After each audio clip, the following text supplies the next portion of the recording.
ఉదయాన్నే గంగానగర్ ప్లాట్ఫామ్లో సుమిత్ర తన పకోడీతో నిండిన బుట్టని తలమీద పెట్టుకుని ఆలస్యం చేయకుండా ట్రైన్ లోపలికి ఎక్కి పకోడీలు అమ్ముతూ ఉంటుంది. పకోడీలు తీసుకోండి, పకోడీలు, ఆలుగడ్డ, ఉల్లిపాయలు, పచ్చిమిర్చితో చేసిన పకోడీలు. లేదు, నాకొద్దు. అలాగే సార్. ఓ సుమిత్ర అక్క, ఒక క్యాబేజీ పకోడీ ఇవ్వు.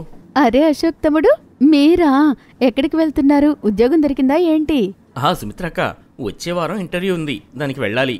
అమ్మ మామయ్య వాళ్ళ ఇంటికి వెళ్ళింది, తను తీసుకురావడానికి వెళ్తున్నాను. అచ్చా అచ్చా, ఇదిగో. చాలా టేస్టీగా ఉంది. నీ చేతి పకోడీతో పాటు ఒక టీ కూడా దొరికింది.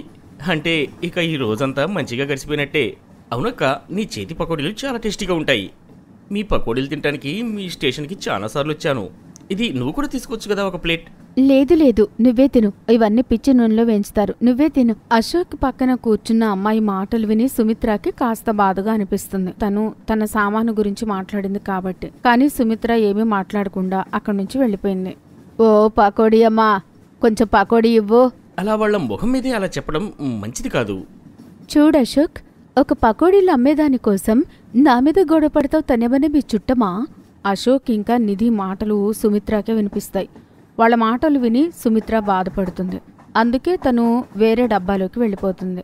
కానీ తనకు ఇదంతా మామూలే. చాలామందికి తన చేతి పకోడీలు నచ్చుతాయి. కానీ చాలామంది తన పకోడీలకు ఏదో ఒక వంక పెట్టి తిడుతూనే ఉంటారు. అమ్మా, ఏమైంది? బాధగా ఉన్నావు? ఎవరైనా ఏమైనా అన్నారా?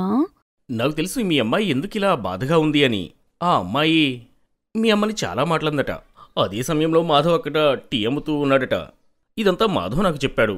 ఆ అమ్మాయి నిన్నన్ని మాటలంటుంటే నువ్వు పడాల్సిన అవసరం నీకేముంది చెప్పు? అనవసరంగా నువ్వు ట్రైన్కి వెళ్ళి పకోడీలు ఎందుకు అమ్ముతున్నావు? ఏదైనా పని చేస్తున్నప్పుడు అందులో బాధలు సుఖాలు రెండూ ఉంటాయి. ఎవరైనా నేను చేసిన పకోడీలు బావున్నాయి అన్నారంటే ఆనందంగా ఉంటుంది, లేకుంటే బాధగా ఉంటుంది. అదే నీ విషయానికొస్తే నీకు అసలే నడుము నొప్పుంది. అయినా సరే నువ్వు కష్టపడుతూ రిక్షా తొక్కుతూ ఉంటావు. నేను కూడా పని చేస్తేనే కదా మన కూతురి కల మనం నెరవేర్చగలం. మన ఇద్దరి కోరిక అదే కదా, తను బాగా చదువుకోవాలి అని. ఇలా నేను కూడా పనిచేస్తే తప్పేముంది? కొంచెం సహాయంగా ఉంటుంది. మరి ఇద్దరం కలిసి మన బిడ్డను మంచిగా చదివించుకోగలుగుతాం. ఏమంటారు? అమ్మా, ఇంకొన్ని రోజులు మాత్రమే ఉంది. నా 10వ పరీక్షలు అయిపోతాయి. ఇంకా నేను కూడా చిన్న ఉద్యోగం చేస్తా. అప్పుడు నువ్వు పని చేయాల్సిన పని లేదు. అరే లేదు లేదు తల్లి, నువ్వింకా బాగా చదువుకో. నువ్వు ఇప్పుడే ఉద్యోగం చేయాల్సిన అవసరం లేదు. మీ నాన్న నేను ఇద్దరం కష్టపడుతున్నాం కదా, ఇప్పుడు నువ్వు చదువుకో. నువ్వు ఉద్యోగం చేయాల్సిన సమయం వచ్చినప్పుడు చేద్దుగాని. సుమిత్ర చాలా కష్టపడే స్వభావం ఉన్న మనిషి. ఒకరోజు తను అలానే ట్రైన్లో పకోడీలు అమ్ముతుంటుంది. పకోడీలు తీసుకోండి, పకోడీలు, ఆలుగడ్డ, ఉల్లిపాయ, పచ్చిమిర్చి పకోడీలు. ఓ పకోడీ అమ్మాయి, 20 రూపాయలకు పకోడీ ఇవ్వు. హాహా, ఇస్తాను. ఇవేం పకోడీలు, చల్లగా ఉన్నాయి, రుచిగా కూడా లేవు. ఇదిగో నువ్వే తీసుకో. సుమిత్ర అక్కడి నుంచి ముందుకు వెళ్ళిపోతుంది. కానీ సుమిత్ర ట్రైన్ దిగలేకపోతుంది. ఎందుకంటే ట్రైన్ చాలా వేగంగా వెళ్తుంది కాబట్టి. సుమిత్ర వేరే స్టేషన్లో దిగుదామని అనుకుంటుంది. తను మళ్ళీ తిరిగి అదే డబ్బాలోకి వస్తుంది, ఎక్కడైతే ఆ మహిళ కూర్చొని ఉంటుందో. నెక్స్ట్ స్టేషన్ వచ్చిన తర్వాత ఆ మహిళ కూడా ట్రైన్ దిగుతుంది. సుమిత్ర గంగానగర్కి వెళ్ళాలి కాబట్టి తను వెనకకు వెళ్లే ట్రైన్ రావడం కోసం ఎదురుచూస్తూ ఉంటుంది. తిరిగి వెళ్లే ట్రైన్ ఎక్కిన వెంటనే సుమిత్రకి ఒక మహిళ కనిపిస్తుంది. తన ఒళ్ళో అదే బాబు కనిపిస్తాడు, నిద్రపోతూ ఉంటాడు. ఎవరైతే వెనక స్టేషన్లో వాళ్ళ అమ్మతో పాటు ట్రైన్ దిగుతాడో తనైతే నిధి కదా ఆ రోజు అశోక్ తమ్ముడితో కనబడింది. తన పక్కన ఒక మహిళ ఎవరు? ఈ బాబు నేను పకోడీలు ఇచ్చిన వాళ్ళ బాబు కదా. మరి ఈ బాబు ఇప్పుడు ఇక్కడ ఉన్నాడేంటి? వీళ్లతో పాటు ఏం చేస్తున్నాడు? సుమిత్రాని చూసి నిధి భయపడిపోతుంది. తన మొహంలో భయం చాలా స్పష్టంగా కనబడుతూ ఉంటుంది. అరే నిధి అక్క, నన్ను గుర్తుపట్టారా? నేను సుమిత్ర. ఆ రోజు అశోక్ అన్నయ్యతో మాట్లాడాను కదా. ఎవరు అశోక్? నాకెవరూ తెలీదు. నువ్వు పకోడీలిచ్చి నోరు మూసుకొని ఇక్కడి నుంచి వెళ్ళు. సుమిత్రకి అర్థమవుతుంది ఖచ్చితంగా ఏదో తేడాగా ఉందని. నిధి తనని గుర్తుపట్టడానికి ఒప్పుకోవడం లేదు అని. పైగా తన పక్కన కూర్చున్న మహిళ ఒంట్లో కూర్చున్న బాబు తన కొడుకైతే కాదు. అందుకే సుమిత్ర ట్రైన్ ఆగేలోపే జరిగిన విషయమంతా టీటీకి చెప్పాలి అనుకుంటుంది. వదినా, ఈ పకోడీలు అమ్మే అమ్మాయి నాకు తెలుసు. మనం వేరే బోగీలో వెళ్ళి కూర్చుందాం. ట్రైన్ ముందుకు వెళ్ళిపోయిన తర్వాత మనం ఇబ్బంది పడాల్సింది ఏమీ ఉండదు. మనం జాగ్రత్తగా నడుచుకోవాలి, లేకపోతే ఈ పకోడీలు అమ్మాయి మన రహస్యం బయట పెడుతుంది. మనం ఈ బాబుని వేరే డబ్బాలోకి తీసుకెళ్ళాలి. సరే సరే పద, తీసుకెళ్దాం, పద పద పద. అప్పుడే ఆ బాబు ఆ మహిళ ఒంట్లో నుంచి నిద్రలేచి గట్టిగా ఏడుస్తూ ఉంటాడు. ఇంకా ట్రైన్లో నుంచి దిగి వాళ్ళమ్మని వెతుకుతూ ఉంటాడు. సుమిత్ర ఆ బాబును పట్టుకుని ప్రేమ చేస్తూ ఉంటుంది. అప్పుడే అక్కడికి టీటీ వస్తాడు. భయపడకు బాబు, మనం ఇప్పుడే అమ్మ దగ్గరికి వెళ్దాము. టీటీ అంకుల్ మనల్ని తీసుకెళ్తారు. సుమిత్ర, ట్రైన్ ఇప్పుడు స్టేషన్లో ఆగింది. ఈ పిల్లలు దొంగిలించే 2 మహిళల్ని మనం పోలీసులకు అప్పచెప్దాము. నువ్వు చాలా మంచి పని చేశావు. సార్, ముందు స్టేషన్లో వెళ్ళమ్మ ఉంది. మనం అక్కడికి వెళ్తే తను దొరుకుతుంది. నేను పాత స్టేషన్కి ఫోన్ చేశాను. వాళ్ళ అమ్మ ఇక్కడికి వస్తుంది. కాసేపటి తర్వాత ఆ బాబు వాళ్ళ అమ్మ అక్కడికి వస్తుంది. మేడం, మీరు ధన్యవాదాలు నాకు కాదు చెప్పాల్సింది, ఈ సుమిత్రకు. ఇదంతా చేసింది కూడా సుమిత్రనే. తనే నా దగ్గరకు వచ్చి ఈ దొంగల గురించి చెప్పింది. సుమిత్ర, నీకు చాలా చాలా ధన్యవాదాలు చెప్తున్నాను. నువ్వు మా ఇంటి వారసుని కాపాడావు. నేను నీకు ఎలా ధన్యవాదాలు చెప్పాలో నాకు అర్థం కావడం లేదు. నేనైతే నల్లాలో నీళ్లు నింపుకుంటున్నానంతే. అంతలోపు వీడు మాయమైపోయాడు. నీకు ఎన్ని ధన్యవాదాలు చెప్పినా తక్కువే సుమిత్ర, చాలా తక్కువే. నువ్వు నిజంగా చాలా మంచిదానివే. అయ్యో అక్క, నేను మానవత్వంతో ఇదంతా చేశాను. నేను ఏమీ ఆశించలేదు. ఇవన్నీ వద్దక్క.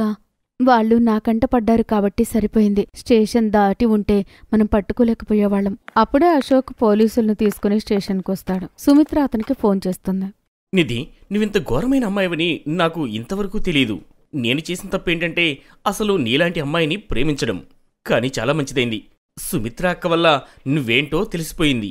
నేను ప్రేమించి నీతో జీవితాన్ని పంచుకోవాలి అని నేను అనుకున్నాను. నిన్ను పెళ్లి చేసుకుని ఆనందంగా ఉండాలి అని అనుకున్నాను. కానీ నీ నిజస్వరూపం తెలిసిపోయింది. ఇక నువ్వు ఈ శిక్షని అనుభవించు. పదండి మీరిద్దరూ. మేడం, వాళ్ళిద్దరిని పట్టుకొని తీసుకెళ్ళండి. పిల్లల్ని దొంగిలిస్తారా? అసలు మిమ్మల్ని చూస్తే సిగ్గుగా ఉంది. మీరు ఆడవాళ్లేనా? అలా అందరూ సుమిత్రాని బాగా పొగుడుతారు. మరుసటి రోజు ఆ మహిళ తన భర్తతో కలిసి సుమిత్ర ఇంటికి వచ్చి తనకి బహుమతి రూపంలో 50,000 రూపాయలు ఇస్తుంది. ఇంక వాళ్ళకి చదువుకు సంబంధించిన ఖర్చంతా తనే చూసుకుంటాను అని ప్రమాణం చేస్తుంది. ఆ డబ్బులతో సుమిత్ర రైల్వే స్టేషన్లోనే ఒక చిన్న పాకోడి ఇంకా ఛాయ్ అమ్మే దుకాణం తెరుస్తుంది. తన భర్తతో కలిసి తను మంచి మనసుకి ఫలితం తనకు దక్కింది. సుమిత్ర ఇప్పుడు చాలా అంటే చాలా ఆనందంగా ఉంటుంది. ఇదంతా జరిగినందుకు సుమిత్ర భగవంతుడికి ధన్యవాదాలు చెప్పుకుంటుంది.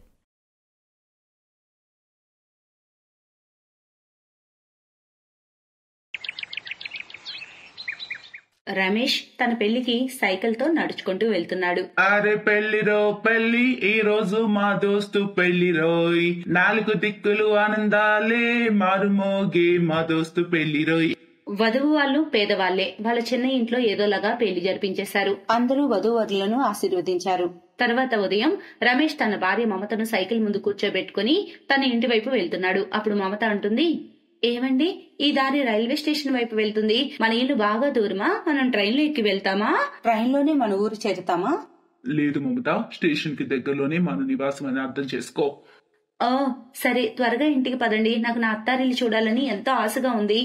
మమతకి తెలియదు ఏంటంటే తన అత్తారిల్లు చూశాక తన కళ్ళు పేలిపోతాయని. స్టేషన్ నుంచి 2 కిలోమీటర్ల దూరంలో ఉన్నటువంటి ఒక జంగిల్లో ఒక రైల్వే పాత బోగి పడుంది. దాని ఎదురే రమేష్ తన సైకిల్ ఆపాడు. ఇక్కడ జంగిల్ మధ్యలో ఈ విరిగిన బోగి దగ్గర ఎందుకు ఆపారు? లేదు మమత, ఈ రైలు బోగి చూస్తున్నావు కదా, ఇదే నీ అత్తారిల్లు. అది చూసి మమత షాక్ అవుతుంది. మీకు వెనక ముందు ఎవరూ లేరని నాకు తెలుసు, కానీ మీకు ఇల్లు కూడా లేదని తెలీదు. నేను మీ ఇల్లు ఇలా ఉంటుందని అస్సలు ఊహించలేదు. ఇప్పుడు కూడా నువ్వు నా తోడుగా ఉంటావా మమత? ఏం మాట్లాడుతున్నారు మీరు? బహుశా నేనే మొదటి అమ్మాయిని అయి ఉంటాను, ట్రైన్లో అత్తారిల్లు ఉన్న అమ్మాయిని. ఇప్పుడు చూడండి, ఈ ట్రైన్ డబ్బాని నేను ఎలా అందంగా మార్చేస్తానో. ఇదే మహల్ కన్నా తక్కువ కాకుండా ఉంటుంది. రమేష్ గారు పెళ్లికి ముందే అంత సిద్ధం చేసినట్టే ఉన్నారే. ఈ ట్రైన్ హత్తారిల్లు చాలా మజా వస్తుంది నాకైతే. మమత ట్రైన్ బోగిని చక్కగా శుభ్రం చేసి చక్కగా అంతా ఎలా సర్దిందంటే అది ఒక మంచి ఇంటికన్నా తక్కువేం కాకుండా. రమేష్ లోపలికి వచ్చి అది చూసి షాక్ అయ్యాడు. రాత్రి ఇద్దరి తొలిరేయి జరిగింది. పొద్దున్నే త్వరగా ఇద్దరు లేచారు. మమత, ఈ స్టేషన్ లో నేను ఊడ్చి శుభ్రం చేసే పని చేస్తూ ఉంటాను. నేను మధ్య మధ్యలో వస్తూ ఉంటాను. నువ్వు జాగ్రత్తగా ఉండు, సరేనా? సరే, మీరు కంగారు పడకండి, మీ పని చేసుకోండి. సాయంత్రం నేను మీతో కాస్త మాట్లాడాలండి. తర్వాత రమేష్ పనిలోకి వెళ్లాడు. తను సాయంత్రం ఇంటికి తిరిగి వచ్చేటప్పటికి వంట సిద్ధం చేసి ఉంచింది మమత. మమత, చాలా నెలలు గడిచాయి. ఇలాంటి పరిస్థితి నేను చూసి పని నుంచి తిరిగి వచ్చాక నేనే వంట చేసుకునేవాడిని, ఆపై ఒక్కడిని తిని పడుకునేవాడిని. నువ్వు వచ్చాక ఈ ట్రైన్ లోకి వెలుగొచ్చింది. ఈ ట్రైన్ కే కాదు, నా జీవితానికి కూడా వెలుగొచ్చింది. భోజనం తర్వాత ఆ ఇద్దరు మాట్లాడుకోవడం మొదలు పెట్టారు. అసలేం జరిగింది మీ జీవితంలో? మమత, నువ్వు నా భార్యవి. నా జీవితం గురించి తెలుసుకునే అధికారం నీకుంది. కొన్ని సంవత్సరాల క్రితం నా ముసలి అమ్మా నాన్నలతో ఇక్కడికి 5 కిలోమీటర్ల దూరంలోని చందనాపూర్ గ్రామంలో ఉండేవాడిని. మాకు ఒక మంచి ఇల్లు ఉండేది. దానిలో అందరం సంతోషంగా ఉండేవాళ్ళం. నాన్న పొలం పనులు చేసేవాడు, నేను కూలీ చేసి సంపాదించేవాడిని. అప్పుడు ఒకరోజు నాన్న ఆరోగ్యం చాలా పాడైంది. అప్పుడు డాక్టర్ గారు చెప్పారు, ఏంటంటే అది నాన్న ఆరోగ్యం గురించి. చూడండి, నేను మీకు ఎన్నోసార్లు చెప్పాను అతన్ని హాస్పిటల్లో అడ్మిట్ చేయమని, కానీ మీరు నా మాట వినలేదు. క్యాన్సర్ 2nd స్టేజ్కి వచ్చింది. త్వరగా అతన్ని హాస్పిటల్లో అడ్మిట్ చేయకుంటే ఏమైనా అవ్వచ్చు. డాక్టర్ సార్, ఈ రోజు నాన్నని హాస్పిటల్లో అడ్మిట్ చేసుకోండి, నేను 1-2 రోజుల్లో డబ్బు ఏర్పాట్లు అవి చేసుకుంటాను. చూడండి, మొదట అన్ని ఫామ్స్ ఫిలప్ చేయాల్సి ఉంటుంది, ఫీజు అవి జమ చేయాల్సి ఉంటుంది. ఆ తర్వాతే అడ్మిట్ జరుగుతుంది. డబ్బు ఏర్పాటయ్యాక హాస్పిటల్లో అడ్మిట్ చేయండి, సరేనా? అలా చెప్పి డాక్టర్ అక్కడి నుంచి వెళ్లిపోయాడు. బాబు, అనవసరంగా బాధపడకు. ఎవరి సమయం పూర్తవగానే వారి నా దేవుడు పిలుస్తాడు. రాత ఎలా ఉంటే అలా జరుగుతుంది. బాధపడకండి నాన్న. నేను వెళ్లి ప్రెసిడెంట్ గారిని సహాయం అడుగుతాను. మీకు నేనేం కానివ్వను. మా, నువ్వు నాన్నను జాగ్రత్తగా చూసుకో. నేను ఇప్పుడే వస్తాను. జాగ్రత్తగా చూసుకోమా. ప్రెసిడెంట్ గారు, మా నాన్న ఆరోగ్యం బాగోలేదు. అతన్ని త్వరగా హాస్పిటల్లో జాయిన్ చేయకుంటే ఏమైనా జరగొచ్చు. దయచేసి నాకు 10 లక్షలు అప్పుగా ఇచ్చి సాయం చేయండి ప్లీజ్. చూస్తున్నారా మునిస్వామి గారు, ముఖం చూస్తే అతని జీవితంలో 10 రూపాయలు కూడా చూసుండడు. అలాంటిది 10 లక్షలు అడుగుతున్నాడు. అంత రొక్కం నేను అప్పుగా ఇవ్వలేను, అర్థమైందా? ప్రెసిడెంట్ గారు, నా ఇల్లు పొలం అన్ని తాకట్టు పెట్టుకోండి, కానీ నాకు డబ్బు ఇవ్వండి. చాలా అవసరం ఉంది. నేను ఈ ఊరి వాడిని, మీకు నేను తెలుసు కదా, నేను ఎక్కడికి వెళ్ళను కదా. ప్లీజ్ దయచేసి అర్థం చేసుకోండి. సరే, నేను లాయర్ తో మాట్లాడి 5 రోజుల తర్వాత నేను పిలుస్తాను. 5 రోజుల తర్వాత వచ్చి డబ్బు తీసుకెళ్ళు. ప్రెసిడెంట్ గారు, అంత టైం లేదు. ఇప్పుడే నాన్నను అడ్మిట్ చేయాలి. కాస్త జాలి చూపండి దయచేసి. చూడు, మా లాయర్ గారు బయటకు వెళ్లారు. ఆయన వచ్చాక నీ సాయం జరుగుతుంది. అలా ఎలా నేను డబ్బు ఇవ్వను? ఒకవేళ నీకు అర్జెంట్ అయితే వెళ్ళి దొంగతనమో దోపిడియో చేసుకో. నా బుర్ర తినకు. ఇక్కడి నుంచి వెళ్ళు. మునిస్వామి గారు, బయటకు పంపండి. ప్రెసిడెంట్ ఆజ్ఞతో అతన్ని అక్కడి నుంచి తరిమేస్తారు. తర్వాత 5 రోజుల తర్వాత రమేష్ ను పిలుస్తారు. రమేష్ పరిగెత్తుకుంటూ ప్రెసిడెంట్ ఇంటికి వచ్చి కాగితాలు సరిగ్గా చూడకుండానే సంతకాలు చేస్తాడు. డబ్బు తీసుకొని వచ్చేస్తాడు. తన తండ్రిని హాస్పిటల్లో చేరుస్తాడు. కానీ అప్పటికే ఆలస్యం అవుతుంది. నేను ముందే చెప్పాను అతన్ని త్వరగా అడ్మిట్ చేయమని, కానీ మీరు చాలా ఆలస్యం చేసేశారు. అతన్ని తీసుకెళ్లిపోండి, లాభం లేదిక. నాన్న చనిపోయిన తర్వాత మా అమ్మ కూడా పనిచేసేది. నేను కూడా అక్కడ ఇక్కడ శుభ్రం చేసే పనులు చేసేవాడిని. అప్పుడే కదా ఆ ఇల్లు తాకట్టు నుంచి విడిపించుకోవచ్చని. కానీ 1 నెల తర్వాత ప్రెసిడెంట్ గారు లాయర్ ని పంపారు. అప్పుడే తెలిసింది వాళ్ళు మోసంతో నా ఇల్లు పొలం అన్ని వాళ్ళ పేరు మార్చుకున్నారని. ఆ టైంలో నాకు డబ్బు అర్జెంట్ అవడం వల్ల నేను కాగితాలు అవి సరిగ్గా చూడలేదు. అలాగే సంతకాలు చేసేశాను. ఆ పైన వాళ్ళు నన్ను చాలా తెలివిగా ఈజీగా మోసం చేశారు. రమేష్ కథ విని మమత కళ్ళల్లో నీళ్లొచ్చాయి. మీరు బాధపడకండి, జరిగింది ఏదో జరిగింది. కానీ మనకు అన్యాయం చేసిన వాడిపై ప్రతీకారం మాత్రం మనం ఖచ్చితంగా తీర్చుకోవచ్చు. నేను మీతో ఉంటాను. ఇప్పుడు రమేష్ మమత ఇద్దరు కలిసి స్టేషన్ లో పనిచేస్తున్నారు. మమత టీ సమోసా అమ్ముతుంది. మెల్లమెల్లగా కాస్త డబ్బులు కూడబెట్టుకుని వాళ్ళు ట్రైన్ అత్తారింటి నుంచి కాస్త దూరంలో రోడ్డు పక్కగా కర్రలతో రేకులతో ఒక చిన్న సమోసా కొట్టును తెరిచారు. ఈ రోడ్డు దగ్గర దుకాణం తెరిచి మీరు చాలా మంచి పని చేశారు. ఇక్కడ ఎక్కడా దగ్గరలో దుకాణమే లేదు. చాలా దూరం వెళ్లాల్సి వచ్చేది. కాస్త ఇప్పుడు మాకు ప్రశాంతంగా ఉంది. వాళ్ళు కొద్ది రోజుల్లోనే చాలా సంపాదించారు. ఒకరోజు వాళ్ళ దుకాణంకి ఆ రోడ్డుపై డ్యూటీ చేస్తున్న పోలీస్ అతను వచ్చాడు. మిమ్మల్ని నేను ఒక ట్రైన్ బోగీలో చూశాను. మీకు ఇల్లవి ఏమీ లేవా? మమత రమేష్ తమ కథ అంతా ఆ పోలీస్ అతనికి చెప్పారు. అది తెలిసాక పోలీస్ చెప్పాడు, చట్ట ప్రకారం అయితే మీ ఇల్లు పొలం ఆ ప్రెసిడెంట్ కి చెందుతాయి. అయితే అదే చట్ట ప్రకారం మీ భూమిని మీకు తిరిగి ఇప్పిస్తాను. వదిన గారు, మిమ్మల్ని ఆ ప్రెసిడెంట్ ఎప్పుడు చూస్తుండరు కదా, మీరు అతనికి తెలియదు కదా? లేదు, నేను అసలు ఆ ఊరే వెళ్ళలేదు ఎప్పుడు. రేపు నాతో పాటు వదిన గారు ఆ ప్రెసిడెంట్ ఇంటికి రండి. అలాగే రమేష్ గారు, మీరు దూరంగా ఉండి చూడండి అంతా. మరుసటి రోజు ఆ పోలీస్ అతను తన కారులో మమతతో పాటు వెళ్లాడు. ప్రెసిడెంట్ గారు, నేను మేడం మేనేజర్ని. నిజానికి ఈమె ఈ గ్రామంలో ఒక సబ్బు ఫ్యాక్టరీని తెరవాలనుకుంటున్నారు. మీ పర్మిషన్ కోసం వచ్చాం. మీరు పర్మిషన్ ఇస్తే మీకు మేము ₹1,00,00,000 ఇస్తాం. మేనేజర్, తనతో పర్మిషన్ లెటర్ పై సైన్ చేపించు. ఇంకా ఇతనికి 1 కాదు 2 కోట్లు ఇవ్వు.